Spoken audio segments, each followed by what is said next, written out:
I'd go for Rihanna, but you wouldn't have to worry about time. Maybe space.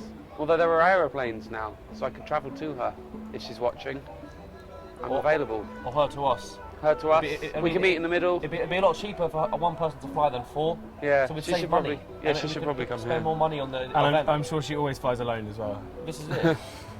So Rihanna? I'd go back in time and find the bloke who invented the internet and copy his work, and then go back about a year earlier and then claim it as my own. It was collaborate with Woody, not steal. Like, take his power away. That's no power. Rule number 1 of an exam is read the question. Well, make my own rules, mate. You said space and time, mate, irrelevant. Space and time. I'd go forward and just take a punt at the next singer-songwriter. You know, it might work out, it might not. How about that? Or you could go forwards, find out who's going to be big in 2015, come back, find them now, and be like, I'm in. I want to do a song with you. That one, what he said, but for me. I was left to my own devices. Many days People care less about genre now. I don't know.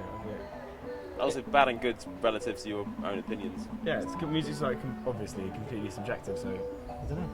That's a tricky one. I suppose it's useful in describing things, but then I suppose in some cases it's difficult because people expect of you to be able to define music and the genre, and so when it's not easily definable. I think a lot of like modern music genre is a lot more blurred, and people's taste generally is a lot more varied. I think. I don't know. So maybe. Yeah. That's just to completely. Yes and no. Exactly. To completely not answer your question.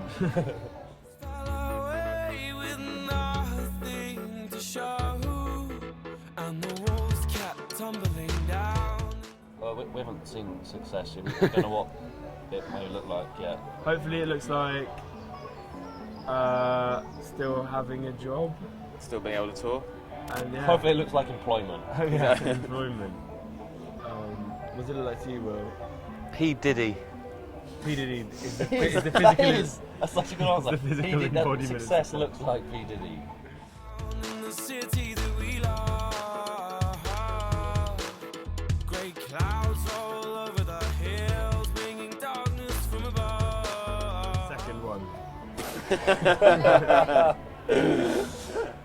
Yeah, I mean, gosh, I can't imagine. I think it's always, I don't know, it's always helpful to have some sort of aim in life, something to work towards. I think to relate it back to being in a band in a really clunky way. I don't know. I think it's quite our life in the last couple of years. It's quite a weird existence where there's never. You're not really aiming for anything tangible apart from just to keep going in the band, and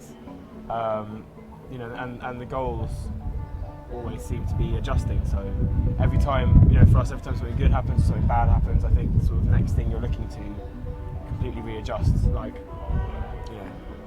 playing somewhere like here isn't something we ever thought we'd do. 2 years ago we did our first ever gig to like 100 people at the Great Escape, and I don't know, like. We never aimed to get, or even remotely imagined that we'd be able to come back here and play in this really terrifyingly big room. So I don't know. I don't know how I somehow managed to drag that back to our band when it wasn't even remotely about us. I'm really sorry. But if you close your eyes, does it almost feel like nothing changed at all? And if you close your eyes, our address. Yeah. And phone number. I think it's important. I think the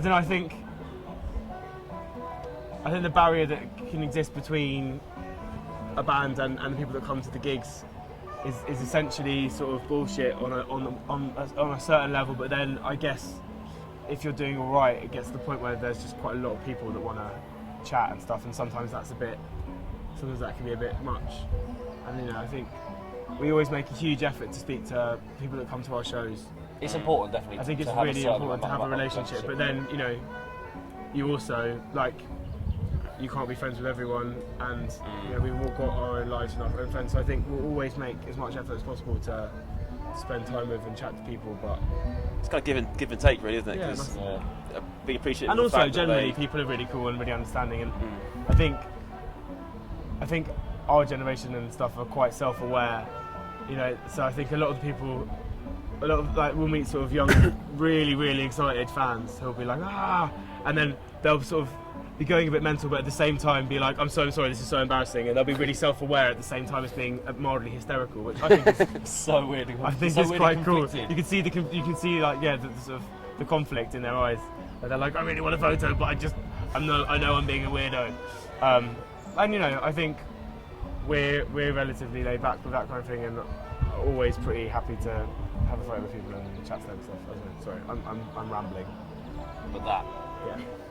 Close your eyes. Does it almost feel like you've been here before? How I'm beginning to be an optimist about this. How I'm beginning. So I suppose is what I've seen the sort of project somewhat like dickhead.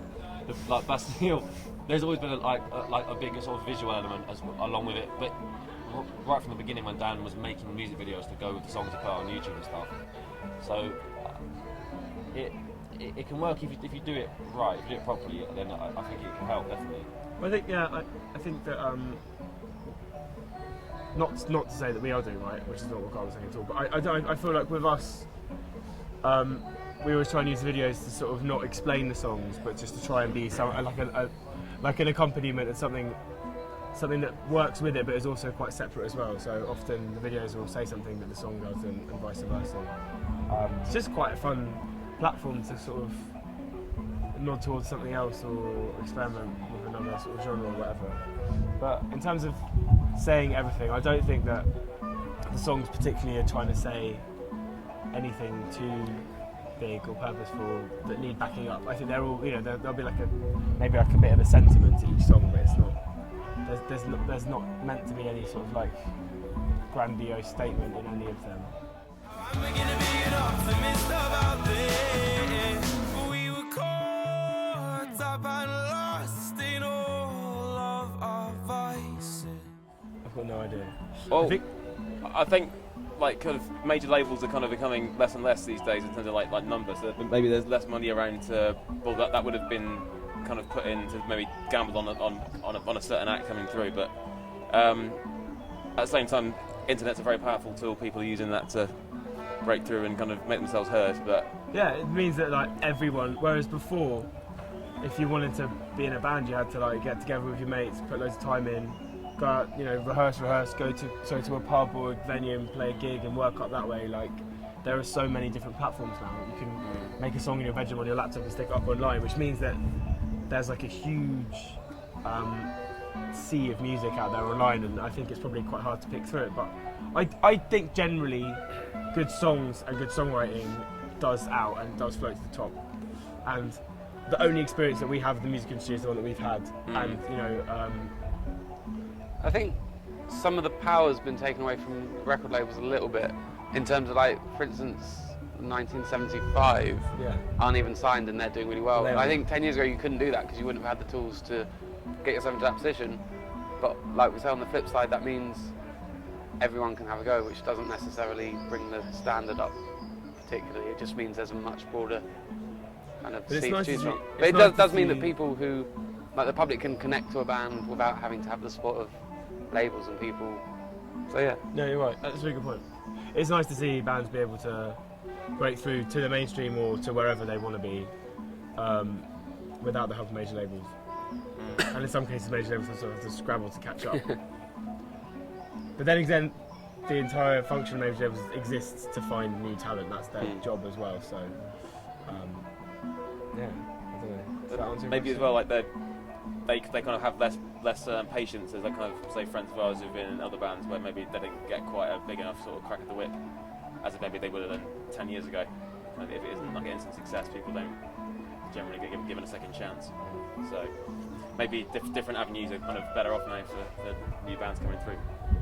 But stuff's just easier to do, you know, like 10, 15 years ago people weren't able to shoot stuff on their camera phones and edit videos together, and I think people are able to make stuff look and sound amazing on little to no money these days, so You know, you're able to do more yourself, which is wicked. And there was always like your X Factors and stuff where people just sort of go up and in and out and then out, and it's sort of that sort of class of. That was my favourite sentence. They go in and that and that. But as in like it's sort of like it's almost like I want to be successful at X Factor, and then you sort of get filtered up, and then but like as in that's almost how it's sort of easy it's become, I suppose. For that area of. Let's watch it, guys. Yeah. Watch it. We'll just shut up, right? In your pose is the dust settled around us, and the walls kept tumbling down. Both really, isn't it? Yeah, I mean, I suppose when a song's made, the writer's got something in mind, but then people hear it differently and like people hear like sort of like the Bastille songs, and I'm like, oh, but surely that's about the society of what we live in. It's like, no, it's about a mate of mine. Do you know what I mean? So like, obviously, like, I think it's quite nice that you can. I think when you if you release music and then suddenly loads of people will listen to it and buy it and stuff, there's an element. This sounds so cheesy, but there's an element of it's no longer really yours. Even if you made it, like once it's out and once other people have got it, everyone's got their own interpretations, and that's quite nice, I guess. You know, I think. But I guess obviously, different things mean different things to different people, and it's quite nice. You know, like to take our songs because it's the only example that we have. We very much know what they're about and what we were thinking when they were written, but it's almost quite nice that someone on the other side of the world could hear it and come up with an entirely new interpretation and relate it to like themselves or their life or whatever. That's just true of all art, though, isn't it? Art is in the eye of the beholder. What we make is art. No, what we make is rubbish. But yeah. If it were art, I think it's generally true. But also, it's like the way it gets kind of digested as well. Like, isn't like everyone gets a new song, sits down, and goes, right, I'm going to listen to it for 4 minutes and analyse it. It could be like they hear it at a party. It could be they hear it on the radio during a breakup, or songs take on extra meaning because you're saying the you way like they hear it. Didn't really even used to listen to lyrics that much. Yeah, Just how a song made you feel. I like melodies and stuff. I never listen to lyrics. I don't know any of the songs are about. Can barely play them. Me neither. Down in the city